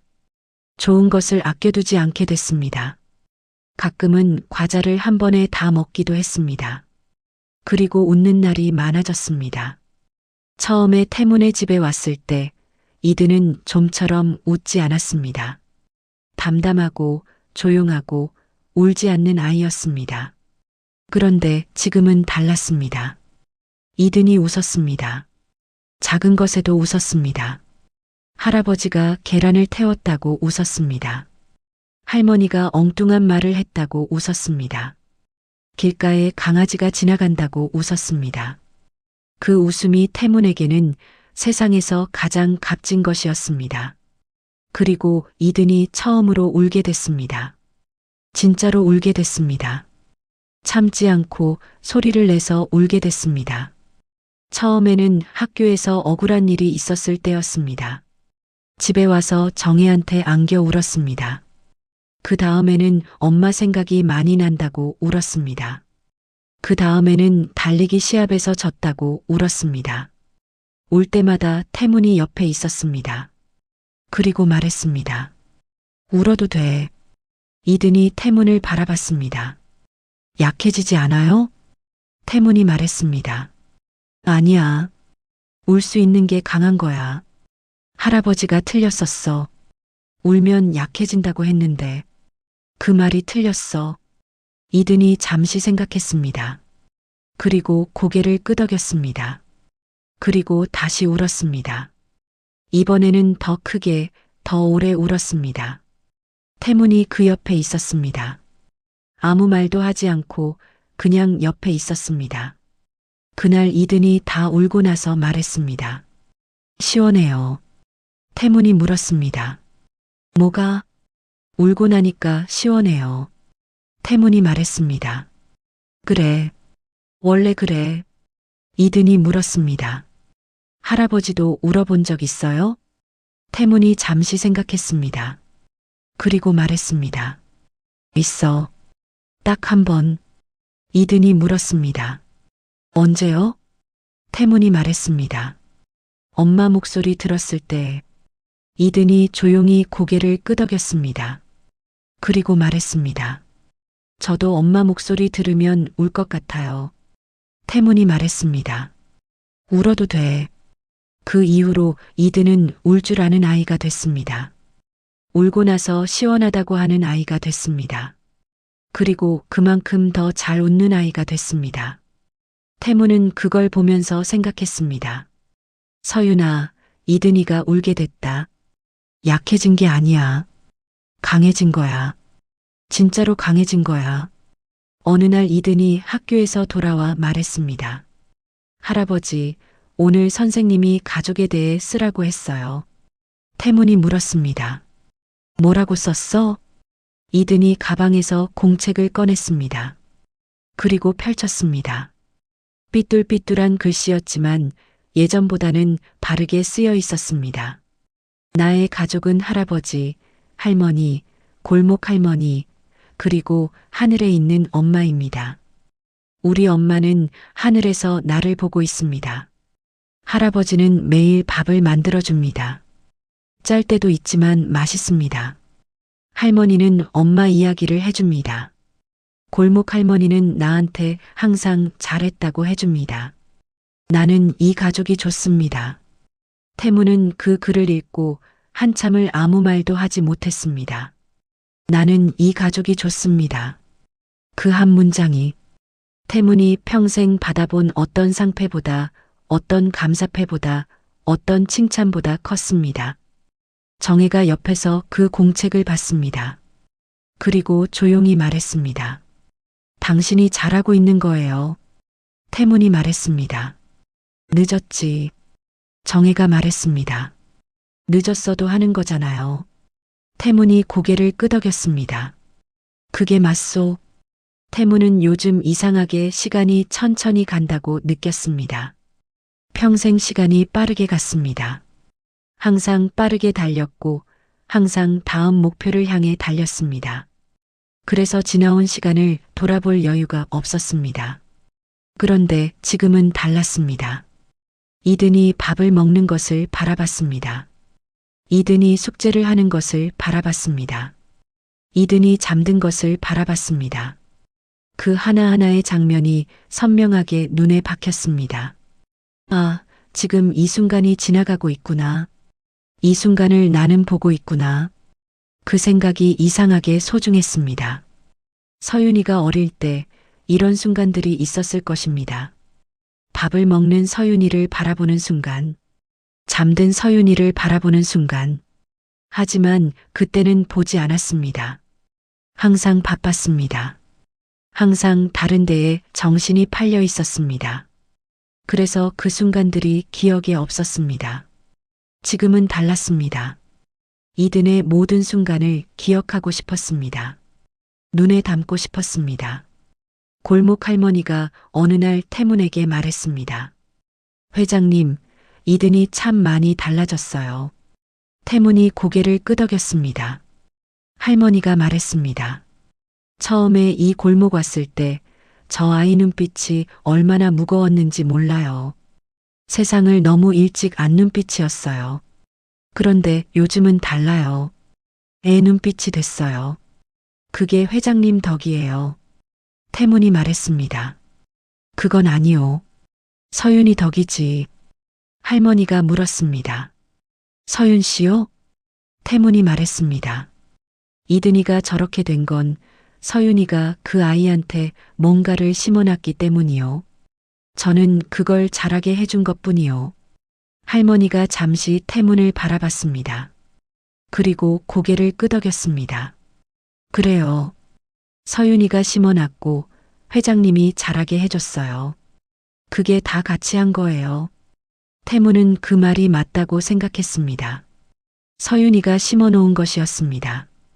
힘들어도 웃는 것, 아껴두지 말고 지금 쓰는 것, 사람한테 먼저 다가가는 것, 엄마 말을 따르는 것, 그 모든 것들을 서윤이가 이든에게 심어놓고 갔습니다. 태문은 그것을 자라게 해주고 있었습니다. 그리고 태문이 이든에게 심어주고 있는 것들도 있었습니다. 된장찌개를 짜게 만들어도 다시 하는 것, 틀렸으면 인정하는 것, 미안하면 미안하다고 말하는 것, 후회는 달라지는 시작이라는 것, 늦어도 시작할 수 있다는 것, 그것들을 태문이 이든에게 보여주고 있었습니다. 말로 가르친 것이 아니었습니다. 그냥 매일 그렇게 살아서 보여줬습니다. 어느 저녁이었습니다. 이든이 밥을 다 먹고 태문 옆에 앉았습니다. 그리고 조용히 물었습니다. 할아버지, 엄마 보고 싶어요? 태문이 말했습니다. 응. 이든이 말했습니다. 저도요. 잠시 침묵이 흘렀습니다. 이든이 다시 말했습니다. 근데요. 할아버지 보면 엄마 생각 안 날 때도 있어요. 태문이 물었습니다. 그게 무슨 말이야? 이든이 말했습니다. 할아버지랑 있으면 그냥 지금이 좋아서요. 엄마 생각이 안 날 때도 있어요. 그게 나쁜 건지 모르겠어요. 태문은 그 말을 듣고 잠시 생각했습니다. 그리고 말했습니다. 그거 나쁜 거 아니야. 이든이 물었습니다. 진짜요? 태문이 말했습니다. 엄마가 이든이 지금 행복하면 좋겠다고 했잖아. 지금 행복한 거잖아. 그러면 된 거야. 이든이 고개를 끄덕였습니다. 그리고 말했습니다. 그럼 나 지금 행복해요. 그 말이 그날 태문의 마음에 가장 크게 박혔습니다. 나 지금 행복해요. 서윤아, 이든이가 지금 행복하다고 한다. 밤이 늦었습니다. 이든이 잠들었습니다. 태문은 이든이 잠든 것을 확인하고 조용히 일어났습니다. 골목집을 나와서 천천히 걸었습니다. 골목은 조용했습니다. 어둠 속에서 가로등 불빛이 골목을 밝혔습니다. 저 멀리 할머니 집 창문에 불이 켜져 있었습니다. 태무는 그 불빛을 바라봤습니다. 저 안에 사람이 있었습니다. 정혜가 있었습니다. 이든이 있었습니다. 할머니가 있었습니다. 따뜻한 불빛이었습니다. 태무는 그 불빛을 한참 바라봤습니다. 평생 이런 불빛을 바라본 적이 없었습니다. 항상 불 켜진 사무실에서 서류를 봤습니다. 항상 환하고 넓은 집에서 혼자 있었습니다. 그런데 지금 이 작은 골목의 작은 집 창문에서 새어나오는 불빛이 그 모든 것보다 따뜻했습니다. 태무는 그 자리에 서서 오래 생각했습니다. 살아온 시간이 떠올랐습니다. 새벽 4시에 일어나 자정에 들어오던 시간들, 수천억을 벌고 회사를 키우고 사람들의 존경을 받던 시간들, 그리고 딸을 내쫓던 그 순간, 연락을 차단하던 그 순간, 딸이 죽었다는 소식을 듣고 다음 날 출근하던 그 순간, 그 모든 순간들이 스쳐 지나갔습니다. 그리고 지금 이 순간이 있었습니다. 작은 골목의 작은 불빛 앞에 서 있는 74의 남자가 있었습니다. 태무는 생각했습니다. 인생에서 정말 중요한 것이 무엇인지 아는데 자신은 너무 오래 걸렸습니다. 어떤 사람들은 젊을 때부터 압니다. 어떤 사람들은 중년에 압니다. 자신은 74이 되어서야 알았습니다. 너무 늦었습니다. 딸과 함께한 시간을 다시 살 수는 없었습니다. 그 시간은 영원히 돌아오지 않았습니다. 하지만 이든이 있었습니다. 그 아이와 함께하는 지금 이 시간이 있었습니다. 이 시간만큼은 늦지 않았습니다. 이 시간만큼은 제대로 살 수 있었습니다. 태무는 천천히 골목을 걸었습니다. 집으로 돌아가는 길이었습니다. 걸으면서 생각했습니다. 내일도 이든한테 밥을 해줘야겠다. 된장찌개를 더 잘 만들어야겠다. 이든이 달리기 좋아한다니까 주말에 같이 공원에 나가봐야겠다. 이든이 학교에서 상을 받으면 제일 크게 박수를 쳐줘야겠다. 이든이 울면 옆에 있어줘야겠다. 이든이 웃으면 같이 웃어야겠다. 그것들이 지금 태문이 해야 할 일이었습니다. 상패를 받는 것도 아니었습니다. 계열사를 늘리는 것도 아니었습니다. 대통령 표창을 받는 것도 아니었습니다. 이든 옆에 있는 것이었습니다. 그게 지금 태문이 해야 할 가장 중요한 일이었습니다. 집에 돌아온 태문은 불을 켰습니다. 넓은 거실이었습니다. 상패와 감사패가 빼곡한 벽이었습니다. 태문은 그 벽을 한참 바라봤습니다. 그리고 천천히 벽으로 갔습니다. 상패들 사이에 빈자리를 찾았습니다. 가장 잘 보이는 곳이었습니다. 그 자리에 오늘 이든과 함께 찍은 사진을 올려놓았습니다. 아직 액자에 넣지 않은 그냥 사진이었습니다. 상패들 사이에 놓인 작은 사진이었습니다. 태무는 뒤로 물러서서 그 사진을 바라봤습니다. 사진 속에 이든이 웃고 있었습니다. 정혜가 웃고 있었습니다. 골목 할머니가 웃고 있었습니다. 그리고 태문이 웃고 있었습니다. 상패들 사이에 있는 그 사진이 그 어떤 상패보다 빛났습니다. 그날 밤 태문은 오랜만에 일찍 잠이 들었습니다. 꿈을 꿨습니다. 서윤이가 나왔습니다. 어릴 때 서윤이었습니다. 손을 잡고 시장을 걷고 있었습니다. 서윤이가 붕어빵을 들고 웃고 있었습니다. 아빠, 나 아빠 딸이라서 좋아. 그 말을 들었습니다.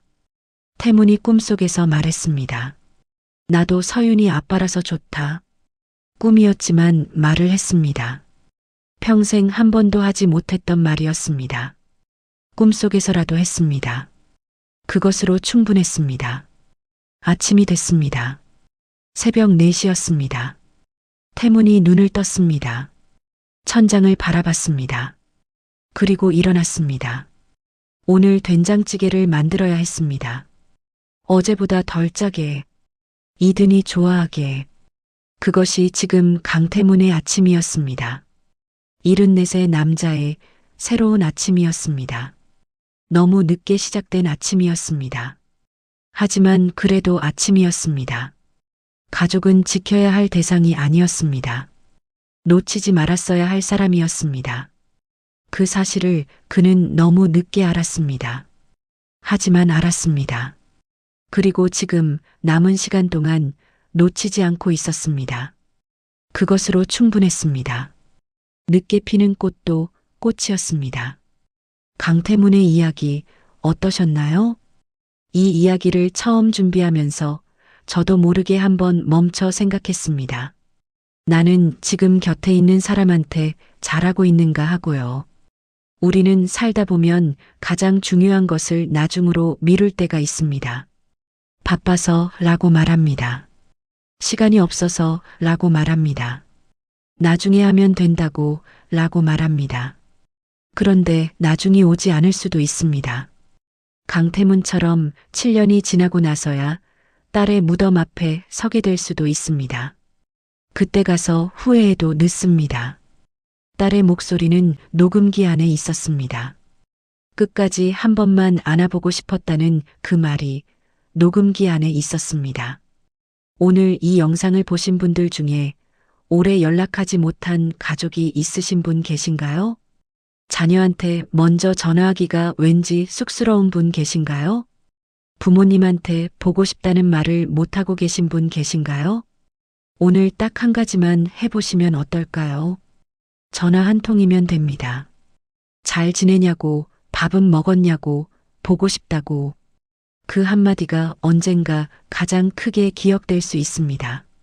강태문이 끝내 하지 못한 그 말을 여러분은 오늘 할 수 있습니다. 이든이라는 아이가 배운 것이 있었습니다. 울면 약해진다고 배웠던 아이가 나중에는 울 줄 아는 아이가 됐습니다. 울고 나서 시원하다고 말하는 아이가 됐습니다. 감정을 드러내는 것이 약함이 아니라는 것을 알게 됐습니다. 저도 이 이야기를 쓰면서 느꼈습니다.